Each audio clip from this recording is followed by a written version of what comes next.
So our speaker tonight, Danielle Bell, who is no stranger, I'm sure, to all of us.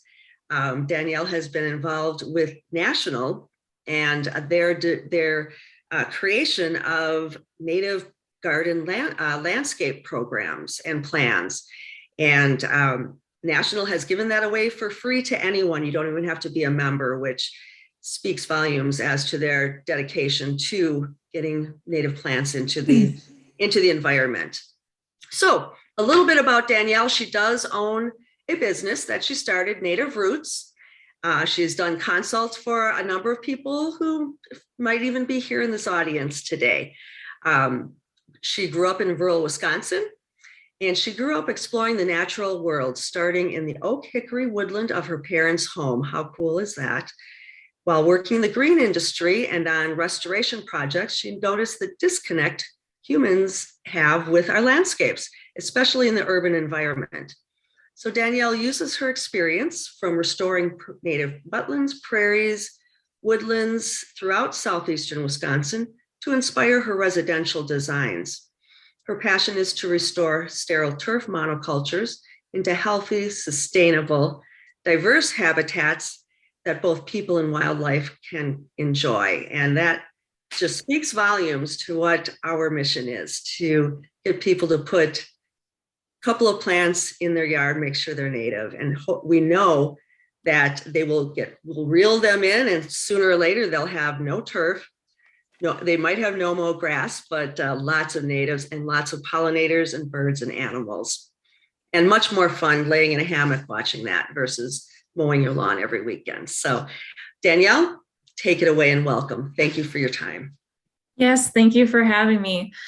This talk will be a really good way to start your shopping list for the Johnson sale. So it'll be a good way to start incorporating some of those native woody plants into your landscape that we kind of sometimes forget about. We think about perennials more often than not. So, all right, so the forgotten layer. We're going to talk about shrubs here as our primary focus. So what is a shrub? It's a woody plant, something that will not die back completely to the ground each year. So there's going to be some sort of structure, some branching that stays throughout the whole season. This is where we can kind of get some of our winter interest from too, but it's not going to die back all the way to the ground. There's a few exceptions, like always in nature, but for the most part, they are going to stay above ground, have some woody structure. They're going to most likely have some multiple stems. So this would distinguish it from a tree. Usually going to have some sort of suckering potential with it, or it's just going to have a multi-branching structure and form. The height is usually going to stay under 20 feet tall. This can, vary obviously wherever the plant is planted, and it might be really happy somewhere where it gets a little bit taller, but again, it's going to stay in that shorter stature.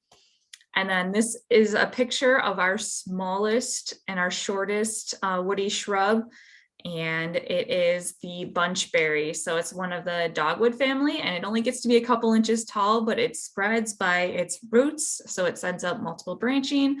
It's only about 6 inches tall, maybe sometimes a foot with the flower. So it's definitely under that 20-foot tall guideline. So just a cool little thing. It's found in woodlands. It's a ground cover. It is actually available at Johnson's, which I just found out this year, and I thought that was pretty cool. So I might have to bring some into my yard too and some of my job sites because it's just a cool little plant. So why are we talking about shrubs? Why did I decide to come up with this talk? Because so much of our forested land has been cleared, and this has been cleared due to creating farmland, creating more open space for humans to use, and that has been a huge problem. So we've lost a lot of our forest land, and then what happened is we brought over all these exotic shrubs, and what those shrubs showed was status and elitism because, I brought this cool plant all the way from Asia or from Europe and I put it in my yard and it looks awesome. But what happened, and we didn't really foresee this coming, is that a lot of these shrubs then got spread by our bird species, eating the seeds and defecating in other areas. Some of them are just traveling on their own and kind of taking over that way. So we've now had these exotic species out competing whatever native species of shrub that have tried to either survive or have tried to repopulate after being forested. You're probably familiar with a lot of these. If you've transformed your landscape, you probably had these at some point, when you bought the house, or maybe you put them in unknowing that they were the potential to be so negatively impacting on our natural areas. So common buckthorn is the one that we are dealing with probably the most, and it was probably one of the first ones that was brought over in the 1880s.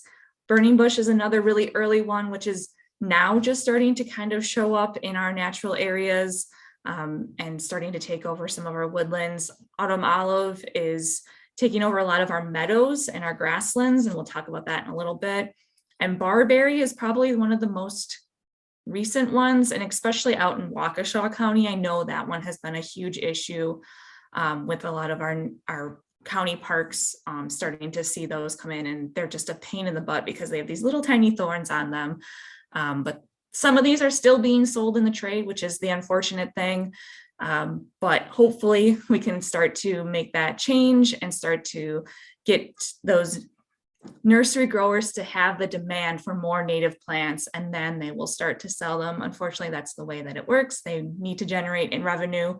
These guys are still being sold because they are still really popular with the common household. So we need to help educate those households that are still using these, that they're not ideal, and that we need to start planting native plants. And when that demand starts to go up, that's when the nurseries are going to finally start switching over. So why is it a problem that these guys are spreading? They're reducing the biodiversity of our woodlands. So they're having dense shade because they are so prolific in their populations, and that dense shade is starting earlier in the year. So right now, a lot of honeysuckle is starting to leaf out. So if you go out into a landscape and you see leaves already on trees and shrubs, most likely it's going to be an exotic plant. So honeysuckle is starting to leaf out right now. And what happens is they're shading out our spring ephemerals. And when our spring ephemerals can't get the sunlight that they need in April, May, then they aren't able to continue their life cycle and produce seed and proliferate later into the year. So when we have those early leaves, it hurts those. Having those additional leaves later in the fall is also a problem, and that's where buckthorn, it kind of holds on to its leaves pretty late into the season. This is an example of the buckthorn, still being green and photosynthesizing well into late October, sometimes even into November. So it's easy way to identify it, but it is a problem because then it's, the leaves are still there that late into the season. So any species that are on the ground there are not able to get any sunlight. And we also have deer browse on our native plants. So because deer have evolved with our native species, they obviously desire that as a food source. But what happens is once those invasive species start reducing the biodiversity and start eliminating the native plants that are there, the deer then have smaller selection to choose from, and it's really hard for those native species to recoup from being constantly eaten and constantly browsed. So they're taking away whatever natives are trying to hold their ground with deer eating them, and then the invasives are able to proliferate even more. This is a really common example. You can see the clear deer line of where they can reach to. That's where they're eating. So any seedlings that are trying to grow and germinate are easy pickings, and they're first picked off when they're really young and tender, which is a really good food source for the deer, and our deer population is high because of that. And then what happens is we then get a forest that's completely devoid of any regeneration, which is really hard on the overall life of the forest because there's nothing to replace those tall trees if we get a storm that comes through, things like that. So we don't get that regeneration. We don't have any ground cover because everything is being consumed by the deer and maybe bunnies. So what happens is anything that does start to grow, those deer are like, ooh, what's this? I can eat that. And they eat it right away, and it never gets to its next level. We also have loss of habitat in our meadows and our prairies with these invasive shrubs moving in. So autumn olive was used as a recommendation from the DNR to be put in as a hedgerow for farmers. So something to, keep their cattle in, add that privacy to their property. And now it is spreading because the birds have eaten the berries or other mammals have eaten the berries and helped spread it. So we're losing the grassland. And this is another really key habitat that we've already tilled up, plowed up, gotten rid of with some of our human consumption of the land. And now whatever's left is being destroyed by invasive species moving in and basically creating food deserts for our wildlife. The birds don't have any place to nest anymore if they're nesting on the ground or in that meadow area, and they're not having those spaces where they can sing and broadcast their territory. Another big thing about our native shrubs versus exotics is their fat content and their nutrient content. So you can think of this as having a bowl full of sugary candy from Easter or having a bowl full of fruit and protein-rich nuts or something like that. You know, it's not the same to compare these two types of berries, even though they look very similar to our naked eye. The content is just not there. And this is especially important when we think about birds migrating and those species that are overwintering maybe and starting to collect their food in the fall. If they are just filling up on sugar, you know, that gets them through a couple weeks, but it doesn't get them through the months that they need to either head south or to overwinter.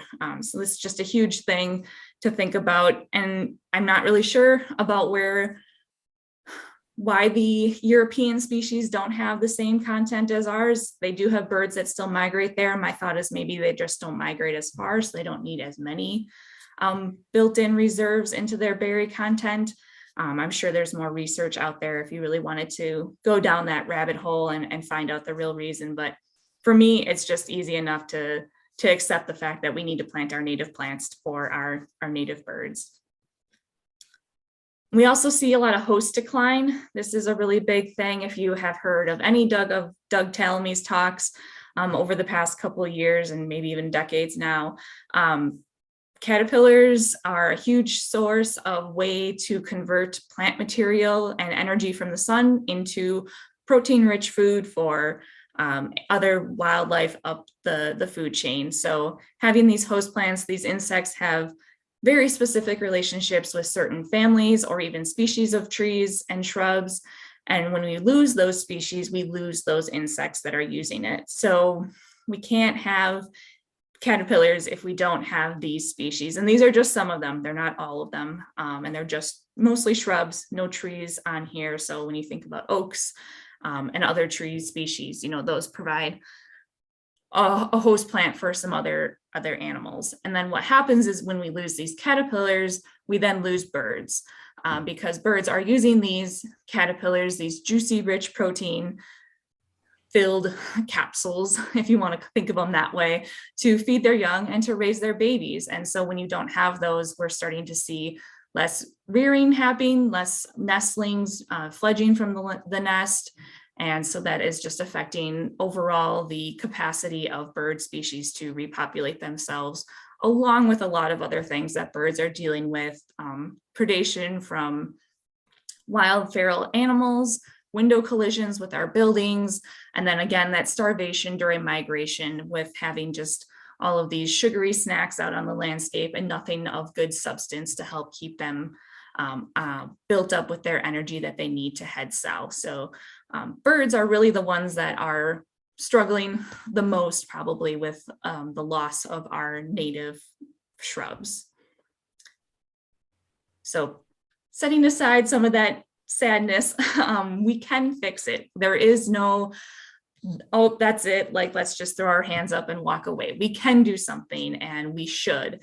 And we have a lot of space, a lot of opportunity to do something and to make a really good benefit to our home landscapes, aesthetically valued, but also to the ecological value of our landscapes and providing for sources of food, shelter, and nesting sites using native species. So I don't know if I don't really have to preach to you guys about the importance of using natives, because most of you already know. But if someone's new to the group or watching this on YouTube, native plants have evolved with our wildlife. They are recognized by them as a good food source, as a healthy food source. It's a food source for the native insect larvae that are being used to raise young and to convert the power of the sun into edible food for us.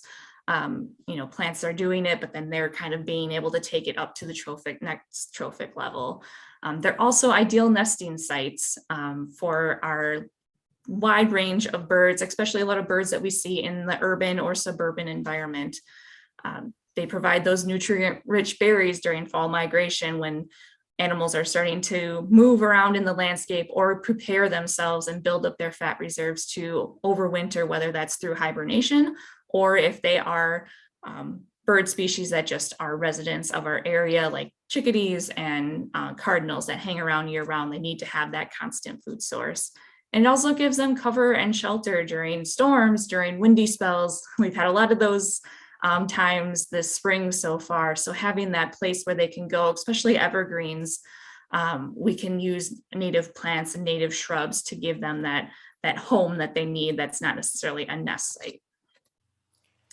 So I talked in different times of year, we need to have different berries and different food available for our wildlife. So in spring, they're going most for insects, and most of these are going to be caterpillars, but they can also go after spiders and even some adult moths and butterflies. But so in the spring, birds are usually consuming animals and insects as their food source. But they also can get shrub berries from our service berries. Service berries are blooming pretty soon here if we can get some warm weather. And then they're going to be the first shrub to get berries that are ripe and consumable by humans and also by other wildlife. So service berries are one of those very first berries that we can have in our landscape. Like I said, usually in about June is when they're ripening, and they're going to look like little blueberries when they're ripe. And then in summer, birds are starting to switch over to more berry consumption because more berries and more seeds are starting to be available. So pagoda dogwood is one that is really nice, that blooms still in the spring, but it takes a little bit longer for the berries to actually be mature, and they don't all ripen at the same time. So in this picture, you can see some are green, some are reddish, some are blue. So that gives animals a time period that they can start to, source berries from different plants and be able to come back in a couple of days or a couple of weeks and keep consuming. And it's a reliable food source. Elderberry is another really good one that birds will go to and consume those berries. And a lot of these are also consumable by us. So if you want to share this wealth with your friends and family, plant a couple extra shrubs and berries so that you have some for you to go and consume, because it's going to be tough to beat the birds to these, because these are their berries, these are their food source, and they're going to go after them right away. And then in the fall is when we have a lot of our nuts and seeds. A lot of these are maturing at that point. So this coincides with that fall migration and that overwintering period. So a lot of our shrubs and trees too are producing a food source at this time of year. There's berries, there's seeds. Hazelnut is consumed by a lot of different larger mammals, but we also have species like sumac and juniper that actually ripen later in the fall and are prolific, or they stay on the plant during the winter. So it extends that time period that animals can consume it. So it doesn't have to be all eaten by November. Some of these plants hold on to their berries during the winter. And some of them actually need to go through that freeze thaw before they become palatable. Chokeberry is one of those species. It's just a very astringent berry, really high in nutrients and a really good food source. But if you eat it in the fall, it's going to, suck all the saliva out of your mouth, and you're going to have a very bitter taste. But once you let it freeze and thaw and freeze and thaw, those, winter days, and when we warm up, that's when they start to become more palatable. And that's when the birds are going to start eating them. So, going into after December into January and February, you still have berries in your landscape if you're having different species in there, if you're using chokeberries and others. So that's the food source that shrubs provide. Now we're going to look a little bit more at the nesting locations. So not all birds nest at the same height. We have bald eagles that are nesting on really tall snags. You know, they're a predator bird of prey. They're going to stay up tall, stay up high so that they can see their prey and swoop down on it. So they're going to be a really tall nesting bird. And then coming down a little bit lower, we have our cute little hummingbirds that will nest in the top upper canopy, as well as Baltimore orioles. So these species are in the tree canopy, but still pretty high up. We also have some species that are nesting in the kind of eye level or a little bit lower. So if you're seeing shrubs in winter is a really good time to try to find these. Somewhere they're usually pretty hard unless you see the birds. But I had American goldfinch was nesting in some Canada goldenrod that was on a client's property. I usually see a lot of swallows and a lot of like open area birds that have nested, find their nest in the winter in dogwoods. So they're kind of eye level, we could see those. And then we also have birds that are nesting right on the ground. So ovenbirds will nest in a really mature, large tract of forest. They're nesting on the ground. They make these little ovens that they just like tuck themselves underneath and are right on the ground surface. And killdeer are pretty common too, if you're familiar with them. They nest on the ground and their eggs blend in so well with the rocky substance that's on the ground. So we have species that are nesting at different heights, and this is where we can start to provide different habitat for them. And they will even nest in invasive shrubs. So they're not all bad, but we will talk about this a little bit more once we get into management and why it's important that they will also use invasive shrubs as a nesting source. So here's just a few pretty common birds and where their height is of their nest. And the big thing to take away from this is that they're all within that 5 to 20 foot height. And how tall is a shrub? Less than 20 feet.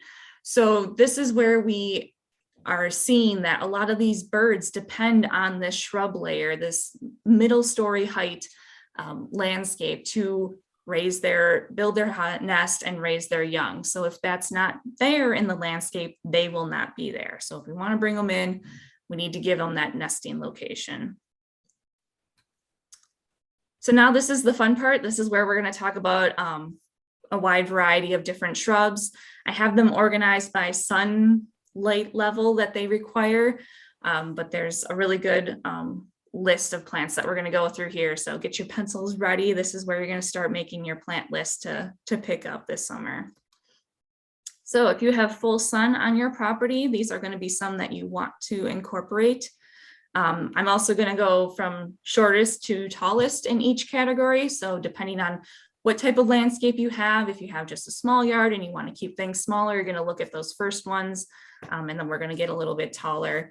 I also have up in the upper right-hand corner what pollinators are going to be most attracted or wildlife.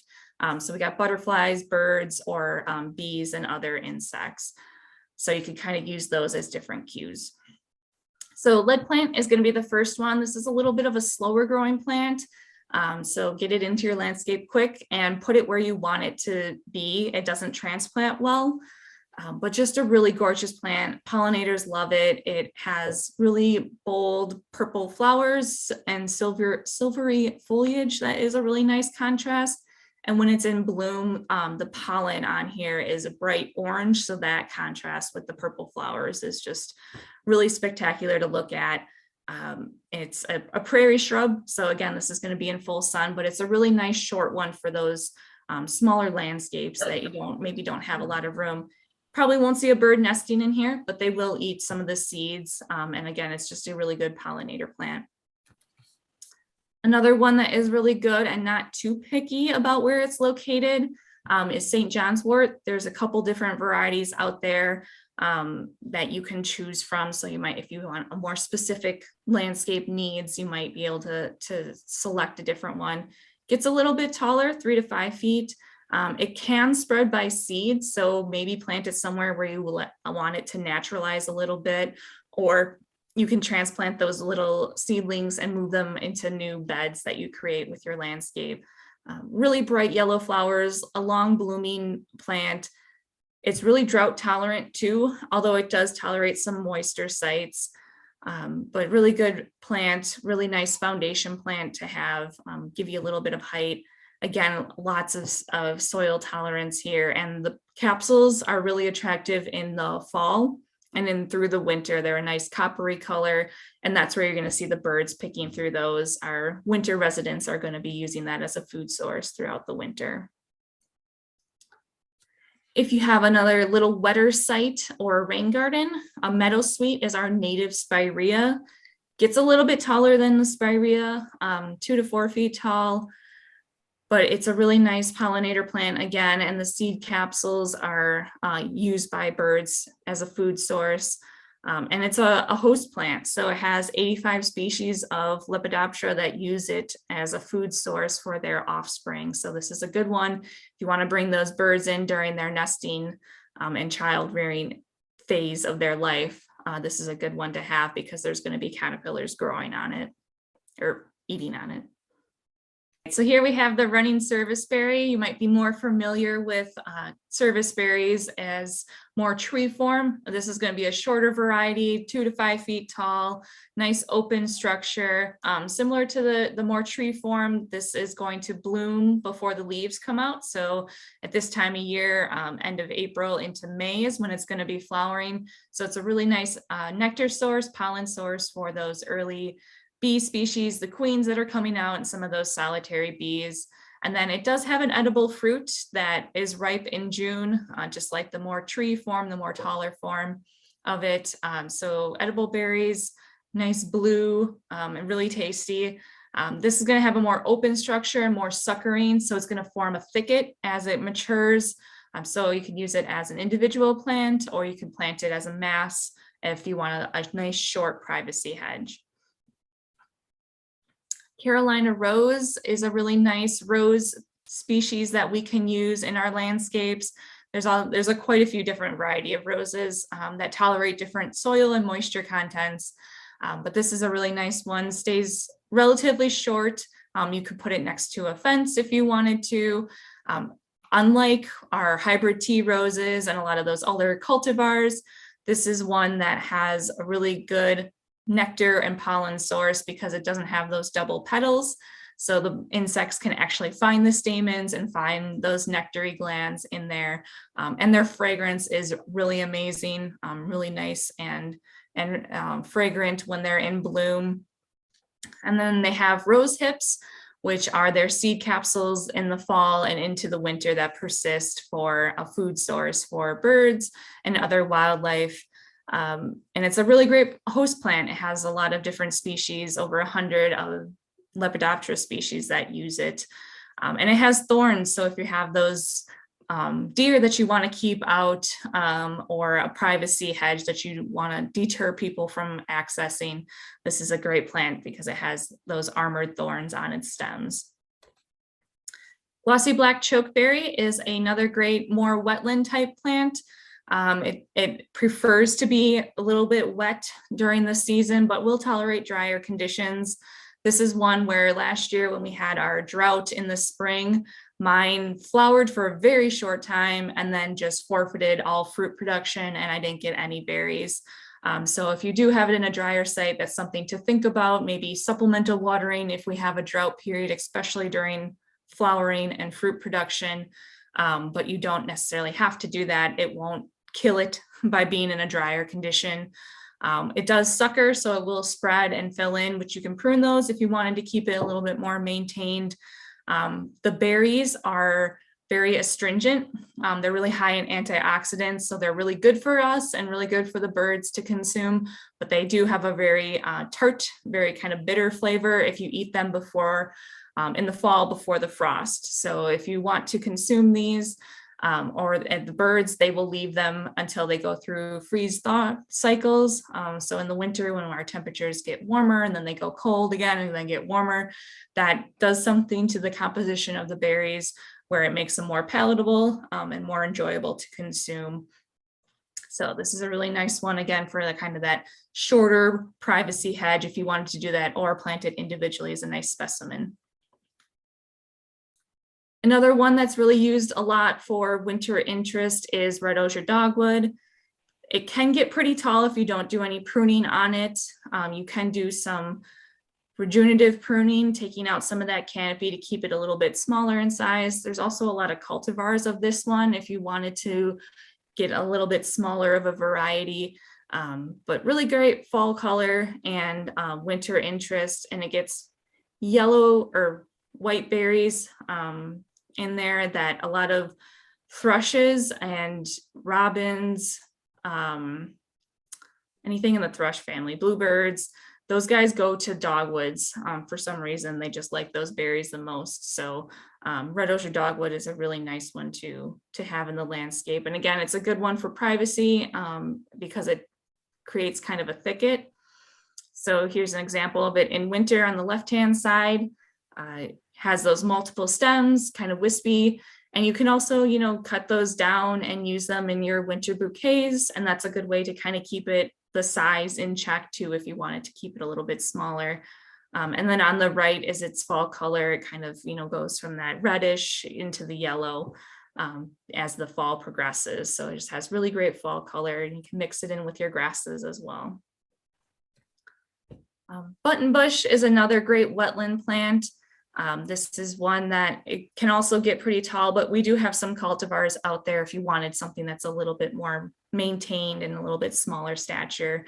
But just really cool pincushion flowers that are white in the summer, and then they turn red when they ripen, and the seeds are consumed by birds late into the fall.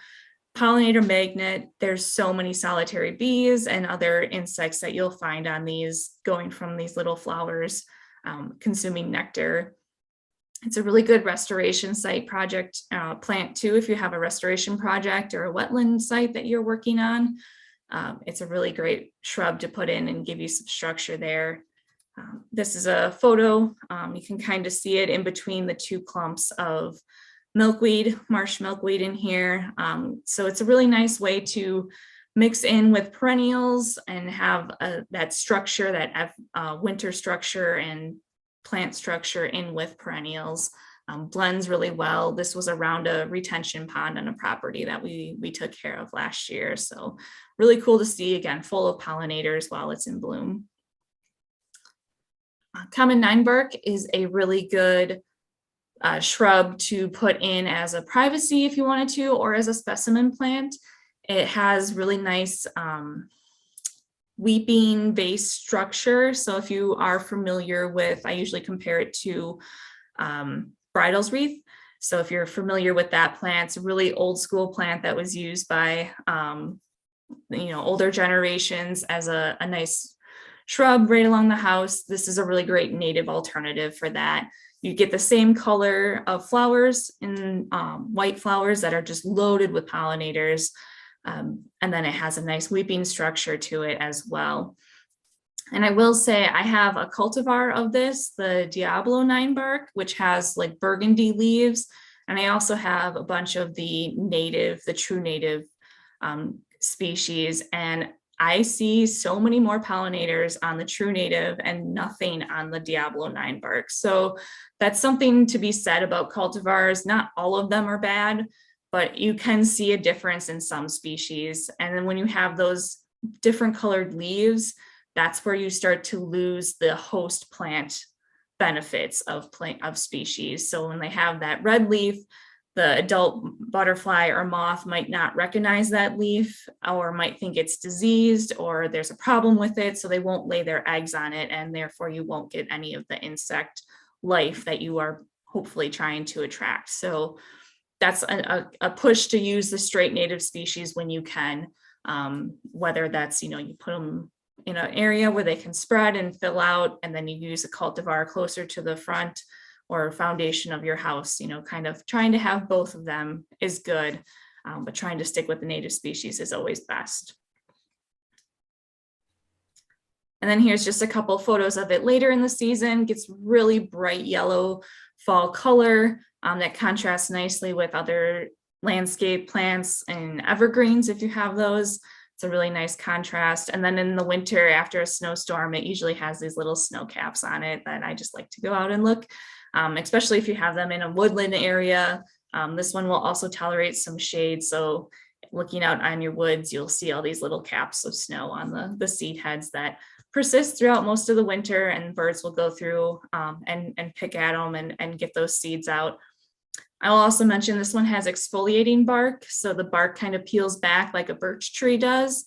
And it's a really great place for chickadees and juncos to cache seed and hide them. So you will find them if you have a bird feeder out, they'll go from the bird feeder and then take the seed, hide it in the bark, and then they'll come back later for it. So it's a nice place for them to cache their seed for a later date.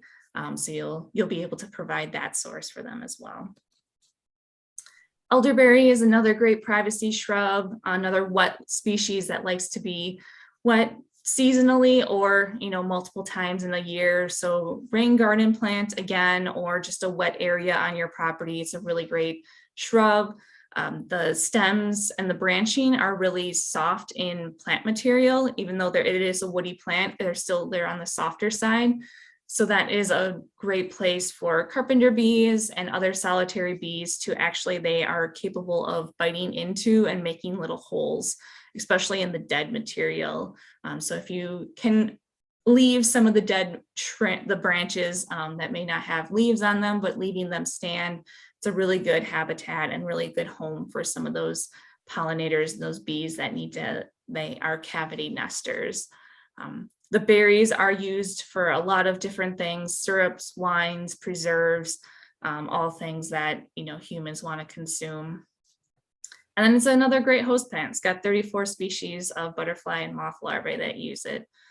This is one that if you want to consume the berries, you should probably put netting on some of the flowers because they don't all ripen at the same time. The berries, just like the pagoda dogwood, the berries will ripen at different intervals throughout the summer.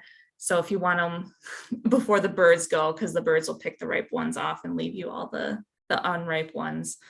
So you might want to net some of the flowers if you want them for your own consumption. Another really good one for a bigger area, if you have that on your site, is pussy willow. It opens and is probably going to be starting to bloom in a couple days here. So really early bloomer. And just a huge host plant. 380 species of butterfly and moth use willows and the pussy willow as a food source. So it's just a really great wildlife plant. Hard to find in the trade. I know Prairie Nursery usually has them in stock at some point in the year, not always. But it's also one that if you know someone who has it on their property and they're willing to give you some cuttings from it, it roots really easily. So you just make the cutting. You can either dip it in a root stimulate powder, or you could just put them into a wet area and they usually will root pretty quickly. So you can propagate them that way. Hummingbirds will use the fluff from the catkins, which are the flowers that are shown here, in their nest building. So it's multiple uses from different wildlife, the pollen and the leaf that's being consumed, but also some of the debris will be used by wildlife. Staghorn sumac is a really good massing plant for not so much privacy because it has a very open structure in the winter at least, but during the growing season, it does give you a nice block for privacy. It's also salt tolerant. So if you have a site where you have roadways and you want to give yourself some privacy from a busy street, this is a really good plant that will stand up to those types of conditions. Really drought tolerant once it's established. Deer don't seem to bother it, and neither do bunnies because it's kind of got a fuzzy stem, so that deters them from consuming the branching during the winter. You might get a few nibbles here and there, but they're usually left alone pretty well. Berries can be consumed. This is another one that the berries will persist during the winter.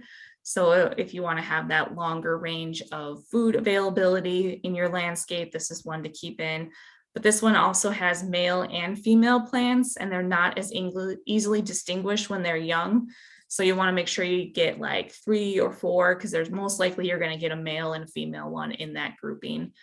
So don't just get one of these, even though they will spread. You want to get a couple different plants. Really great fall color that varies. So another reason to use native plants is that you get that variety in their fall leaf color and some of their other structures. So you don't have all one monochrome landscape. So if you want to have that variety using native plants, you get that more diversity in the plant material as well. And that usually provides better resilience for disease and site conditions if you have that diversity in there. So on the left, we have the fall leaf color.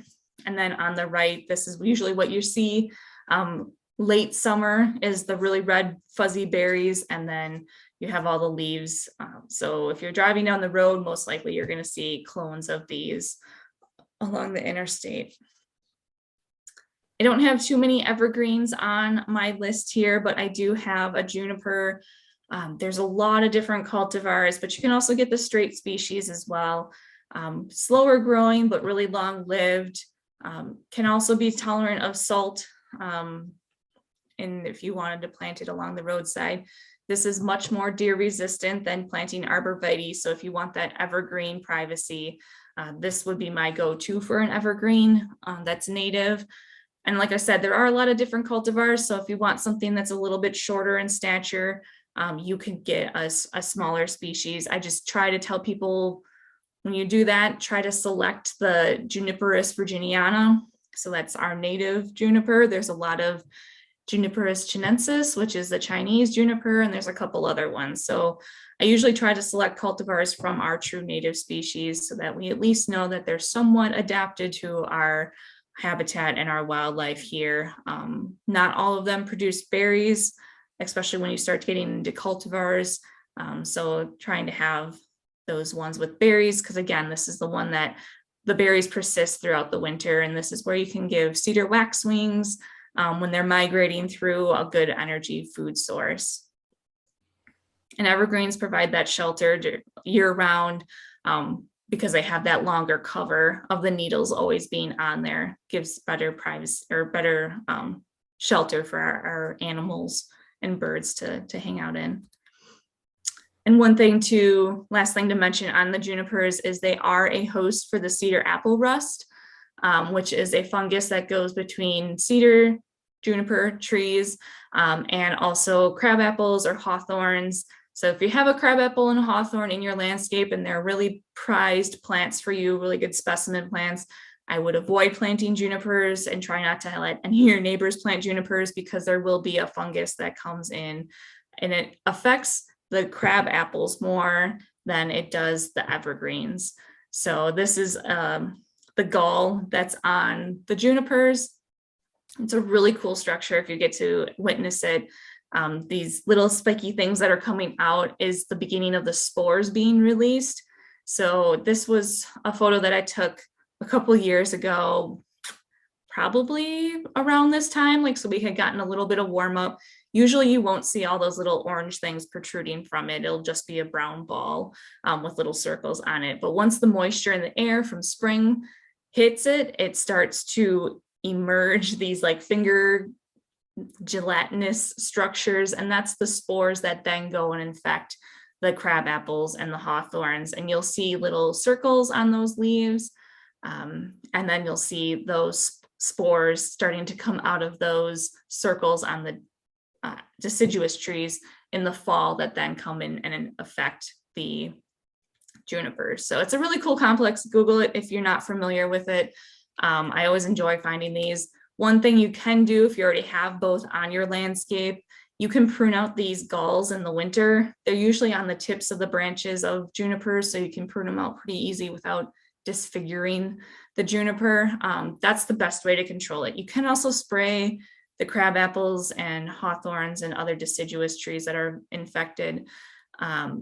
But that is a multiple step process. It can get costly, and who wants to spray chemicals on our landscape if we don't have to? So right selection, right plant is key here. And like I said, there are ways to control it if you do want to have both of them on your landscape.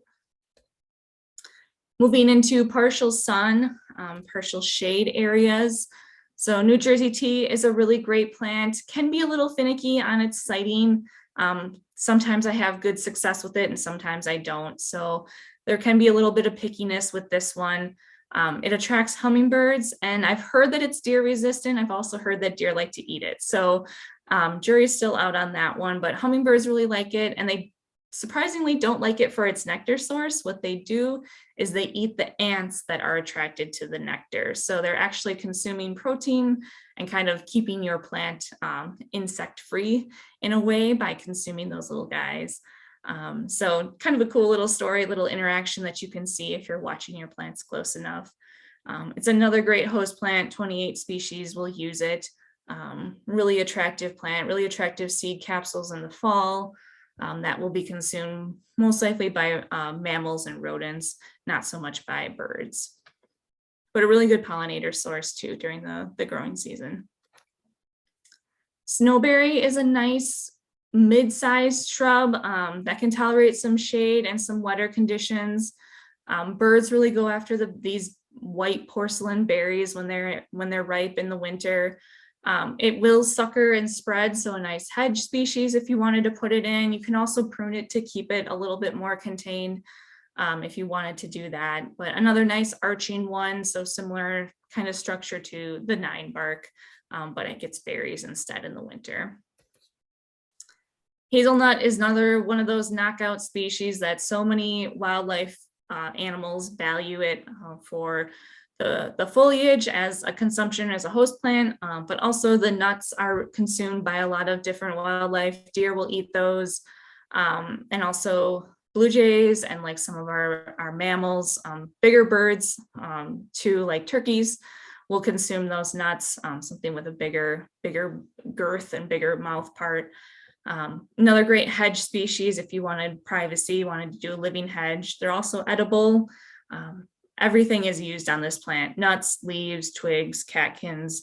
I have deer and bunnies as being somewhat not interested in this plant. I cage mine because my bunnies seem to like it where I have it, but other places they don't seem to bother it. So kind of use your own judgment and kind of keep an eye on things, especially in the fall into the winter. But what's nice about a lot of these shrubs is if they are bitten off, if you can at least protect them for that first year with a cage, if you take that off and they do get grazed, they will send up suckers and they will have the root stock to put up new growth the next year, so that it's not a lost cause. They're not going to die if they get nibbled on. So that's a really nice thing about a lot of these suckering shrubs that we have. And here's just a couple close-ups. This one is actually flowering right now if it's not almost done. You can see all the way on the left, if you look really close, they have these tiny little female flowers that's like on my ring finger. That's the female flower, and then the dangling thing is the catkin, and that's the male flower. So that's where all the pollen is, and that's going to get dispersed and blown in the wind, and it's going to land on those little stigmas of the female flowers. So it's a really cool thing to be excited about, especially at this time of year when there's not a whole lot going on. But watching the catkins elongate and dangle and blow in the wind is just a nice thing that I enjoy looking for and watching for each spring. And then when it does start to leaf out, it has really attractive burgundy leaf color as the little leaves start to emerge and break dormancy. And the fall color is just amazing. So this is just overall a really great shrub. You can use it as a specimen, but again, like putting it in as a hedge species. Something going into some of these taller species now, these can be used almost as like mid-story tree versus thinking of it as a shrub. So witch hazels, they get it to be the tallest. They're the 10 to 20 feet height, multiple stem trunk type spreading canopy. The seeds will actually explode when they're ripe, which is cool. And it's our latest flowering shrub. So these guys are flowering end of September into October and even into November. So really, really cool thing to have in your landscape when you think everything is done and gone dormant for the year. Our witch hazels are out there and blooming. So really great plant if you want it as more of a specimen shrub tree type structure. And here's a beautiful example of one that I found in nature up by Peshtigo, and just really great fall color. If the leaves don't do it for you, the flowers will. So really great plant to have in our landscape. And I mentioned serviceberry earlier, pretty common tree in the landscape trade, a couple cultivars out there. Again, a nice specimen tree that you can put out there, but it's actually a shrub because it's only going to get 20-25 feet tall. Again, the berries in early June or late June, when they're ripe, is going to be a nice treat for you as well. And really great fall color too. Has a lot of the cultivars are made because of that fall color. Nannyberry is one of our viburnums that seem to be resistant to the leaf beetle so far. So if you have viburnums in your landscape that are getting defoliated, putting in nannyberry might be a good way to keep the viburnum species in your landscape, but not having them defoliated by the invasive viburnum leaf beetle. Fruits are edible and consumable by humans. It's one of my favorite fruits to go foraging for. And it will also sucker as well, but you can prune this one and keep it in more of a tree shape if that's what you're looking for, but otherwise just let it sucker and do its thing. The buds of this one are really cool for me. Another one of my favorite things to look for in winter. The one on the left is a flower bud, so that bulge in the bud is actually the next year's flower. So right now they're just starting to open, so they'll start to look like that middle image that I have on, where the leaves are starting to open up and starting to emerge. So just a really cool thing to look for. And then the berries, like I mentioned, and this is another example to show that the berries don't all ripen at one time. There's still a lot that are red. Those are unripe ones. So it provides that longer food source for wildlife. Okay, moving into shade. Hopefully I haven't put anyone to sleep yet. I know there's a lot of information on here. Thankfully, we're being recorded so we can get it online. And you can always come back to it. Dwarf bush honeysuckle is another really great one. Is a go-to plant for me because it's nice and short, 1 to 3 feet. It can be sheared. It can be used as a hedge. I like to use this one as an alternative to boxwoods. Not going to be an evergreen hedge, but it is one that you can use in the same kind of structure. Yellow flowers are attractive to hummingbirds and other smaller bees. Chickadees will consume the seeds and other winter residents that we have here. It's not the invasive honeysuckle that I talked about earlier. This is our native one, different structure, different species name, but it does look very similar to that one. And this is another one that seems to be pretty resistant to deer and bunny browse, but if they do, you actually get a nice full bush that comes back because it does that pruning for you by letting them nibble on it. So then it actually grows fuller and thicker after they do some pruning on it. But again, you want to make sure you cage it for that first year, let them get their roots developed, and then they'll proliferate after any browse. Another great edible plant is our currants and gooseberries.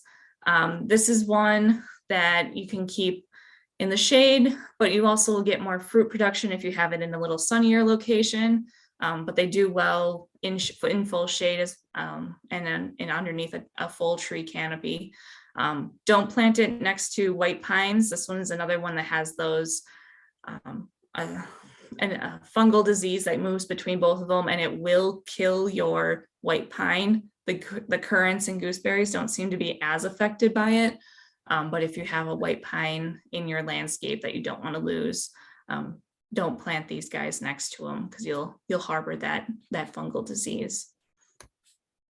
Pagoda dogwood is a really nice shade structure or shade tolerant tree that is not so much a shrub, looking like a shrub.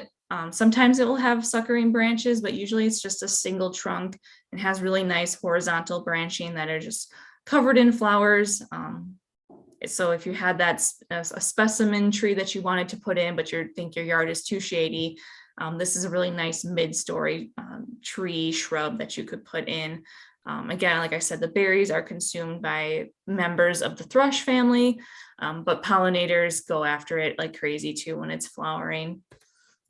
So on the left, we have a picture of the flowers. Like I said, just loaded with them, lots of flies, bees, all those early insects are going to the flowers for pollen and nectar.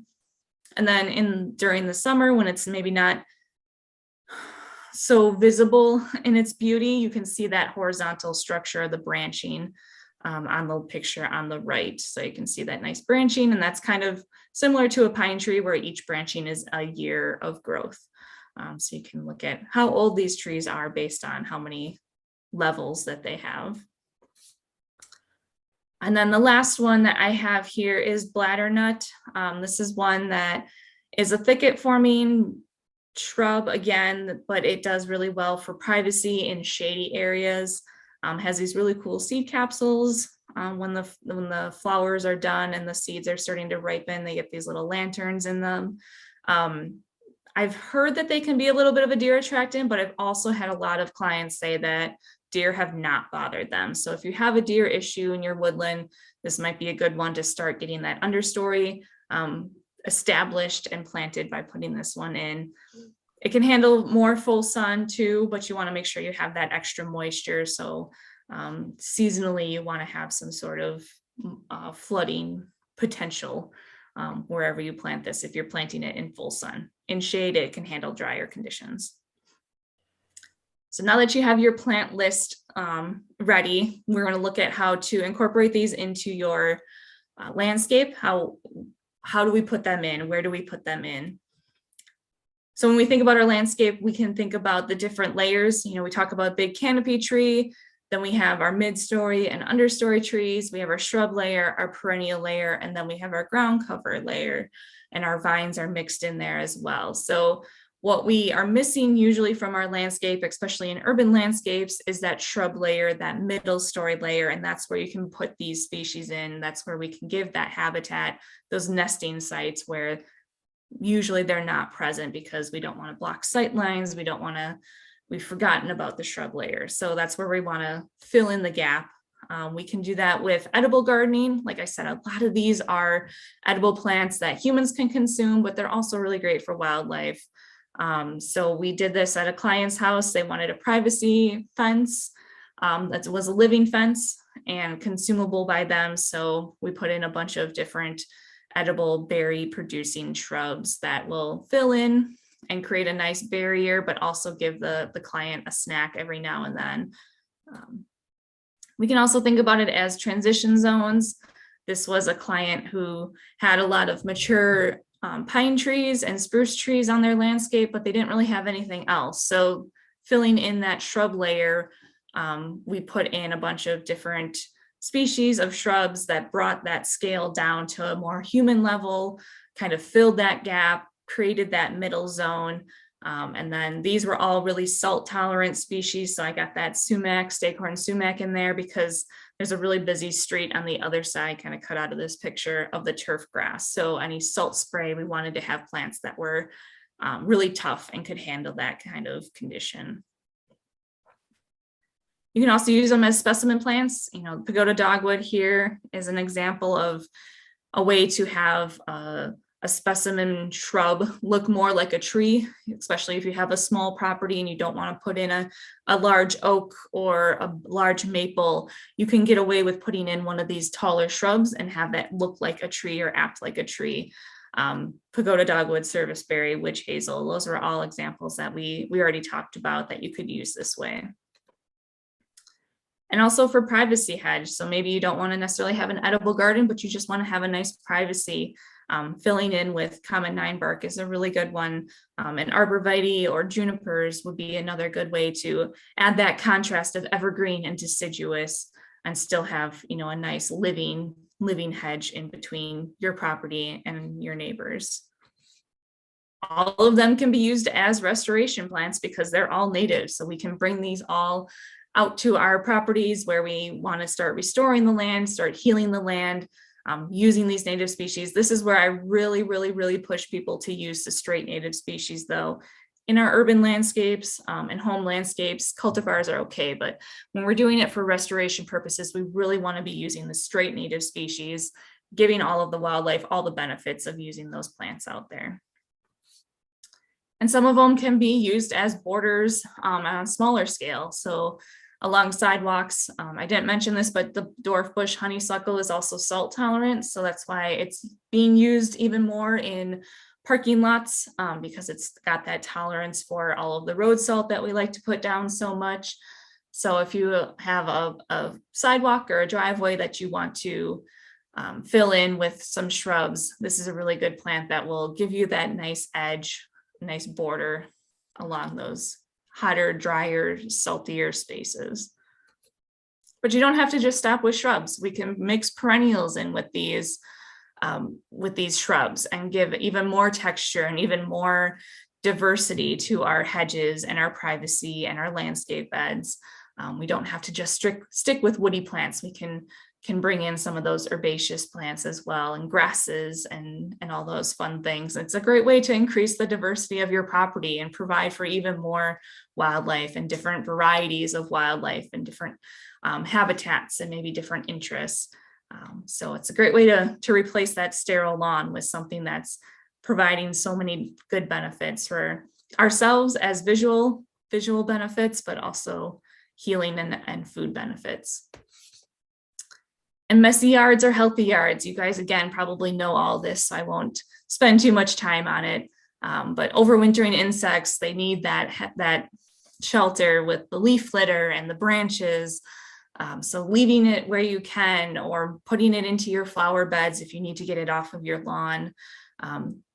Right now, as birds are starting to migrate through, I've seen a lot of thrushes and different species coming through my yard, and they are flicking up the leaves and finding all the little insects underneath them.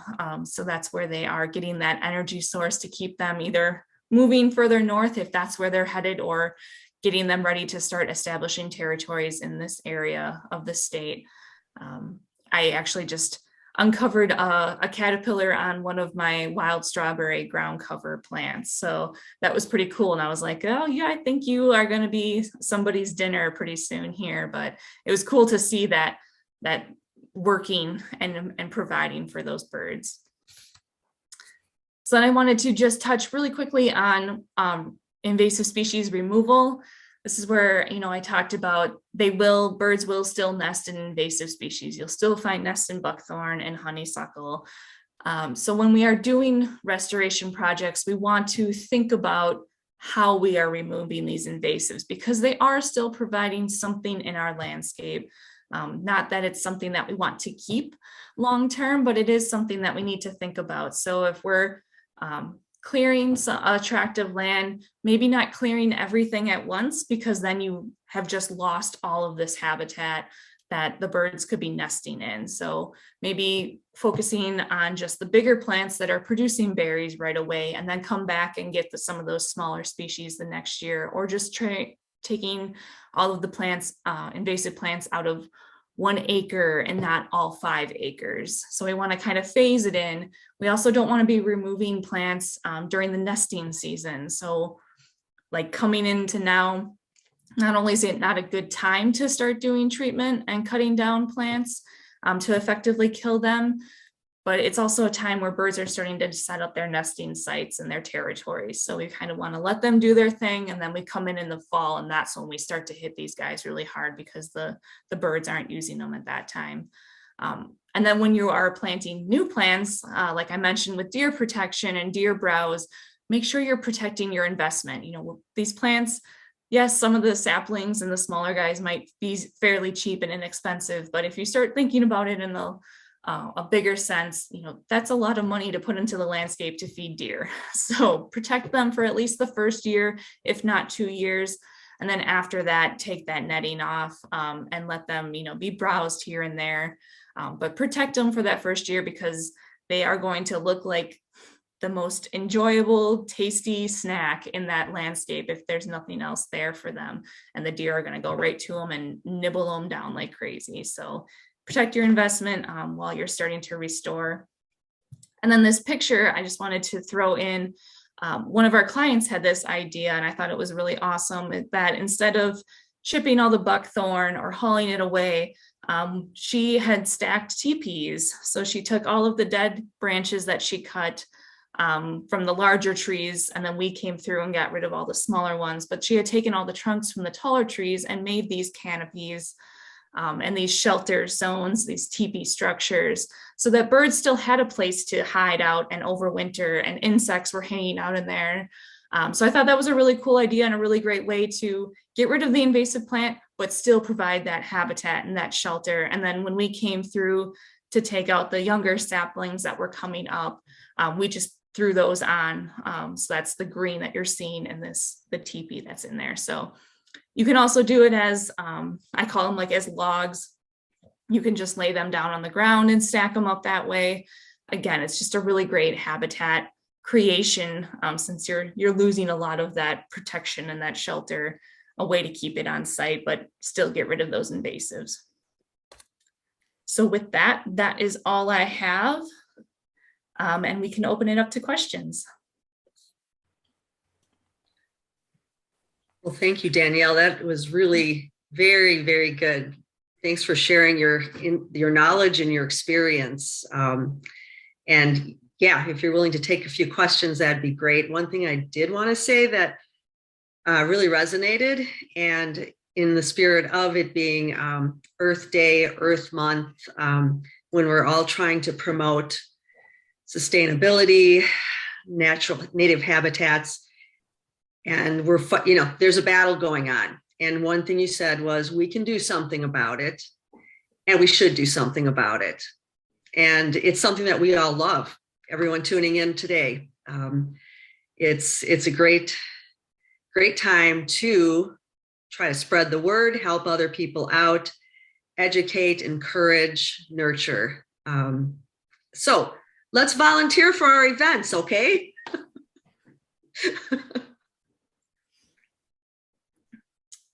So if you want to ask a question, you can unmute and just put it out there. So great to see all of you. Danielle, I was told recently that if you leave the buckthorn just lying in a pile, that as it decays, there's a chemical in it that is harmful not only to other plants that might be growing in the area, but also to insects and worms, etc., that might be in the soil. Do you know anything about that? I have heard things about that, especially with amphibian life. So if you have invasive buckthorn by a waterway or something like that, I have heard that they've starting to see some issues with that. I only heard of it in the leaf litter, but it makes sense that it might still be in the trunks. That's something that we probably just don't know enough about. So if that is a concern, that would be a reason to get rid of it and get it off of your property. Whether that's through burning would probably be the best way to get rid of it, because you don't always want to transport it somewhere else, especially if there's berries on it. But maybe, doing half and half, getting at least some of it off, but keeping some if you can. What's nice too is if you leave it up or leave it as a teepee or as a pile for a season, let it dry out, then you can burn it the next year. So at least it's there for one season. You can do it that way too, so you're not eliminating it right away. But I have heard about that. I haven't looked into it too much, so I don't know the details and a lot of the science that's behind it. But yeah, a lot of our invasive garlic mustard's another one too that sends out a chemical and that benefits itself, just like black walnut does as a native species. So there is a little bit of trickiness to removing some of these plants and how we remove them. Okay, thank you. Mm-hmm. I had a question about pussy willow. Can you hear me? Yep. Oh, okay. So I had just seen something recently that there's a native and a non-native. I have a lot of wetland, and so I didn't plant it, and I'm not sure. Are you familiar with the difference between a native and a non-native pussy willow? I have not heard of a non-native pussy willow. Okay. Yeah, I would have to look that up. whether or not there's any truth to that. If you didn't plant it, most likely it's the native one, Okay. because it is a very prolific one and it is a hardy guy. So my guess is it would be the native, but I have not heard of there being a non-native pussy willow. Okay. All right. Yeah. I'll leave it. I have had 9 bark and it just got too big. I didn't realize how big it was, and I tried to remove it, and it is very hardy. And my elderberry also has gotten huge. I mean, huge. So if people put things in, really look at some of those sizes. I mean, I have a lot of wetland and everything's wet, and these things have just gotten tremendous sizes that, you know, I have a lot of property, but I didn't realize how big they'd get, you know, so. Yeah, I mentioned regenerative pruning, and that's a way that you can start to get some of these down. So when we shear them like a traditional landscaper might, when they just take the top off, that's not good for the plants. It's not a healthy way to prune them. But if you go all the way down to the base of the shrub and prune out about a third of the suckers of the canes, that's a way where you can start to bring the plant height back down, because you're going to cut it, it's going to start suckering, and then the next year you cut the biggest ones, and then the next year you cut the biggest ones again, and that's where you can bring it back down and it will start to resucker. So it's a little bit of a maintenance thing that you might have to do every so often, but it's a good way to healthily. Is now a good time, like for the elderberry? My elderberry is just gigantic. Yeah, you could do it now. We usually try to do that during the winter, during the dormant season.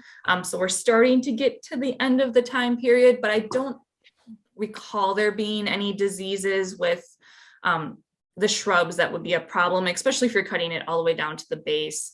Like if you have an oak tree, you should not be touching that tree anymore. Yeah, I know that. Right. But yeah, shrubs are a little more tolerant of being cut and pruned at this point in the year. Otherwise, just wait until the fall if you want to be on the safe side. Okay, thanks. There was a question from Barb in the chat about are shrubs tolerant of prescription burns? It depends on the species. Again, a lot of these, if you were to do a prescribed burn, it will probably kill the top plants, like the woody stems that we see, but the rootstock will still be viable, so it will send up new suckers. So like red osier dogwood, hazelnut, these are all plants that will tolerate, in a sense, burns where they won't actually kill the plant, but they won't, the top growth, like they'll have to start over and grow from the ground. So that's a good way if you wanted to cut them back without having to do the pruning. You could do a prescription burn through the area, but that's how we kind of keep them under control in prairies and meadows, is when we do the consistent burning, that starts to eat up their reserves and their energy sources. And that's, you know, buckthorn and honeysuckle. That's how we can kind of keep them under control. Usually fire's not enough to kill them, and we do need to do some sort of mechanical or chemical removal of them. I saw a couple of hands raised. Michael? I have some questions about replacing some viburnums. I have a privacy hedge between the city street and our house. And I had black haw viburnum, airwood viburnum, and some viburnum trilobum.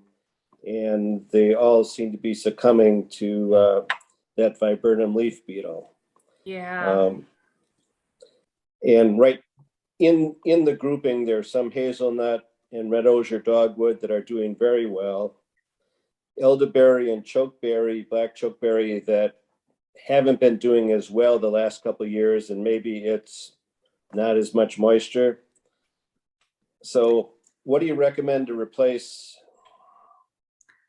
the I would viburnums? say if you're still having issues with the viburnum beetle going on your black haw, that I probably would just give up on viburnums on your property.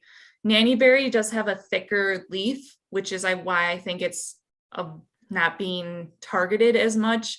But if you have them, if you've had that dense of viburnums on your property already, the arrowwoods and the trilobum, the cranberry bush, those are the two favorite ones.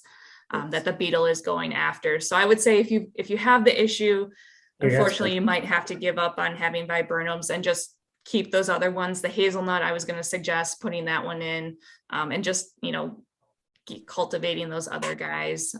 If you're having troubles with the elderberry and the chokeberry, my guess is probably moisture, especially since we were dry last year. 9-bark would be another good one. That one can tolerate dry or wet conditions. So if you wanted to put a new species in, that one would be good. If it's drier, putting in some staghorn sumac or even fragrant sumac might be another opportunity too. Thank you.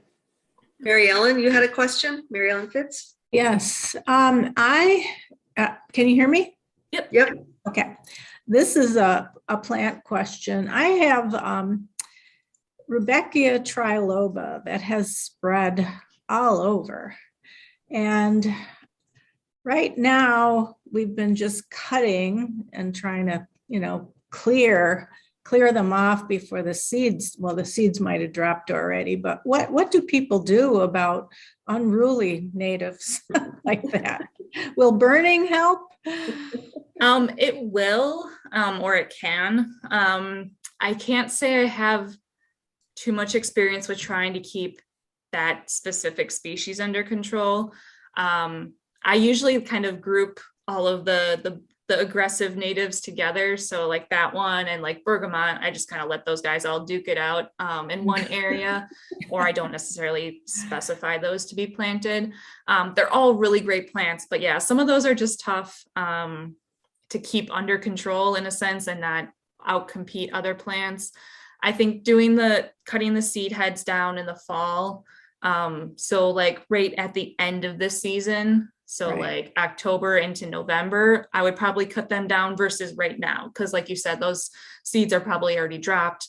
Right. So doing that earlier in the fall would help keep them from spreading and keep them under control, and maybe just do some selective weeding to keep them, some of the plants, getting rid of them, pulling them out, giving them to someone who maybe has larger acreage to start restoring.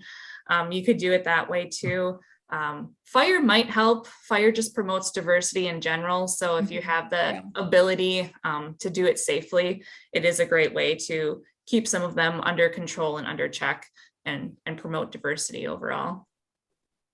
Okay, thank you. Mary Jane, did you have your hand up? I Yeah, thought I saw yeah. you raise it. Yeah, thanks, Lisa. Can you hear me? You're welcome. Yep. Yes. Yep. Okay, great. Danielle, you on the list kind of early towards the beginning. Cherry was at the top of your list of being attractive to the widest number of insect species.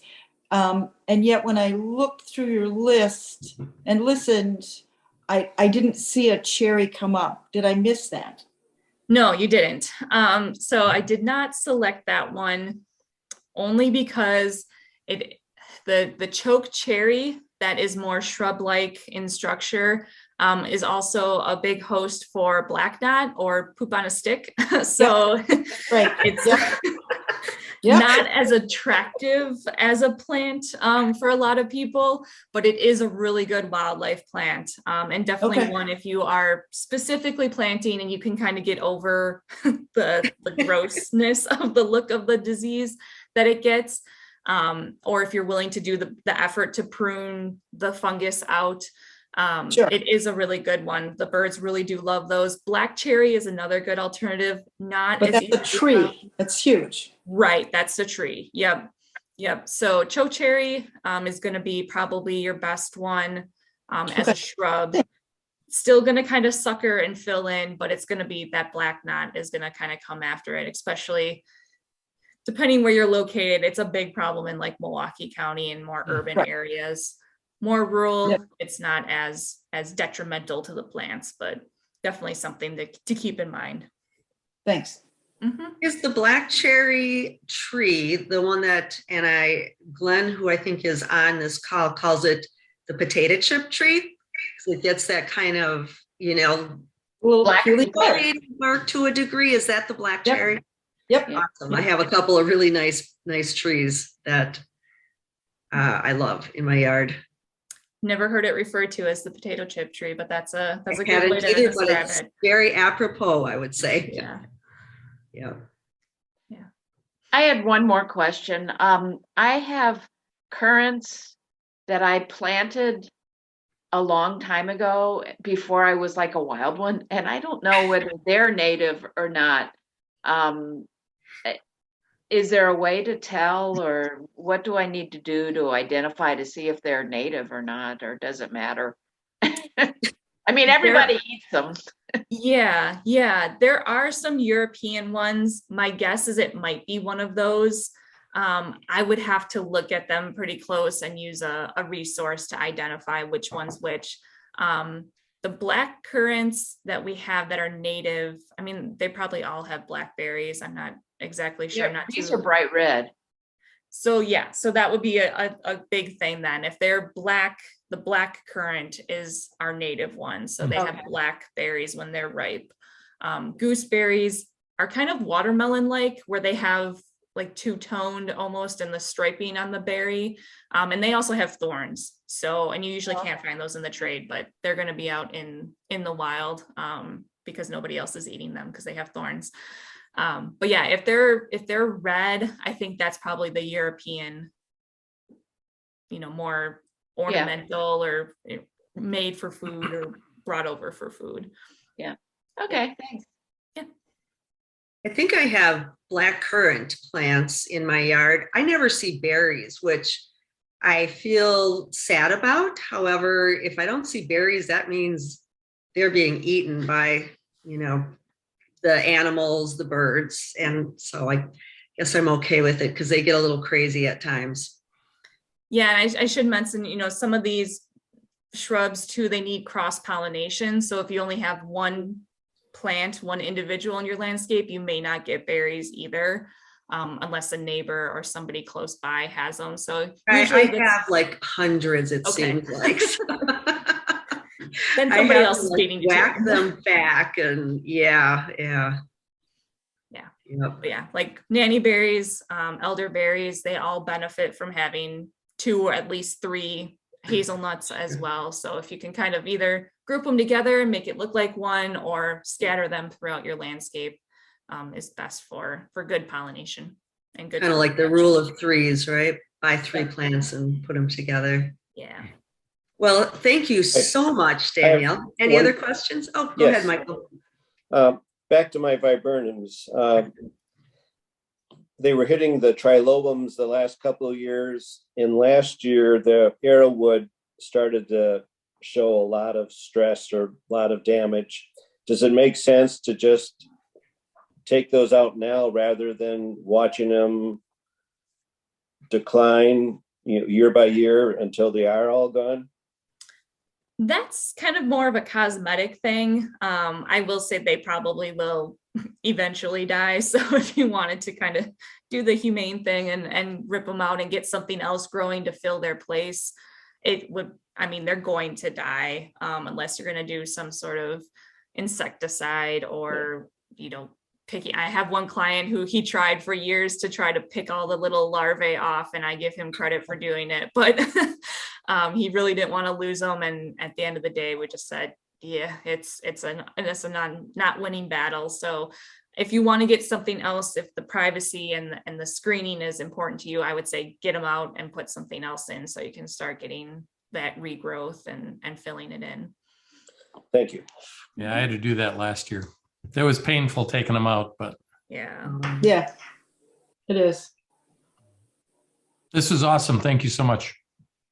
Yeah. Thanks for all the questions and thanks for having Thank you, me. Danielle. That really great presentation. And there was a blip in the recording, but I think we can, kind of work with that. It wasn't very long. It was a half of one slide and half of a second slide. So definitely a good presentation to keep presenting to other groups. Awesome. Thank you. Danielle, could you and Lisa stay on for a second after everyone else is off? Yep. Sure. Well, everyone else, we have a board meeting the second Thursday in May, if anyone's interested in attending.